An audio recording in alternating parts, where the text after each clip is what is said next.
Sometimes as evaluators, we think of observations as only classroom observations. But in most districts, we can enter non-classroom observations as observations too. So in this video, I will talk about ideas for what else we can observe and why I think it's great to do. Welcome to my channel for leaders who want to lead with love and love to lead. My name is Madden-fuoco. I've been evaluating teachers for more than 15 years and training other evaluators for more than 10 years. I love to think about ways we can improve our work as teacher evaluators so that we're truly supporting teachers' growth so they can support our students' growth. So I got the idea for this video from my amazing math coach friend, Amanda Hathaway. Amanda was telling me something she liked about one of my videos, and she said, you should do a video about non-classroom observations.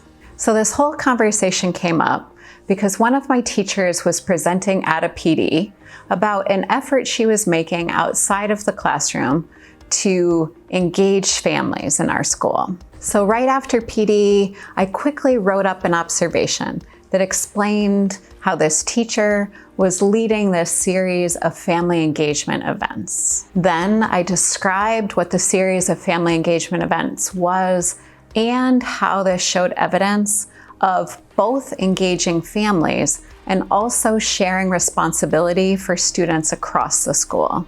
So then I entered this observation into our evaluation system and I tagged it to both of those standards and element numbers. We know that teachers do so much outside the classroom, so it's really important that we give teachers feedback on their efforts outside the classroom too. So for me, most non-classroom observations fall into three big categories: family engagement, teacher leadership, and collaboration.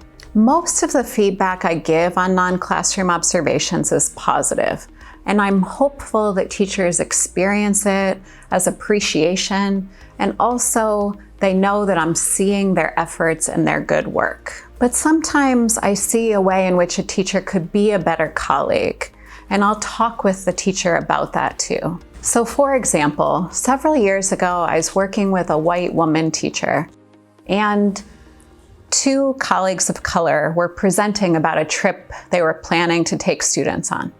And during the presentation, the white woman asked several questions, and the tone of the questions insinuated that the white woman didn't think that her colleagues of color had thought through all of the details that she was asking questions about. And of course, the colleagues of color had thought through those details and they responded to all of her questions. But I spoke with this white teacher about this because I think this is the kind of feedback that can be really helpful for folks to receive. So I talked with the teacher about it. I helped her think through what was her intention and what was the possible impact. And she apologized to both these colleagues of color, and I think it was really helpful to talk with her about this. I know that the times in my career when I've received this type of feedback, I've been really grateful for it because it helped me to see how I've come across to others and also repair any harm I might have caused. So as you think about these observations of non-classroom activities, you want to think about mostly entering positive feedback about teachers' efforts to engage with families, about their leadership work outside of the classroom, and about how they collaborate as colleagues. But if you see a concern like the example I shared, I encourage you to talk with teachers about that too, because it's so important that we all receive feedback on how we show up as colleagues. Thank you so much for watching this video. If you're interested in the topic of teacher evaluations, I've got lots of other videos you can check out.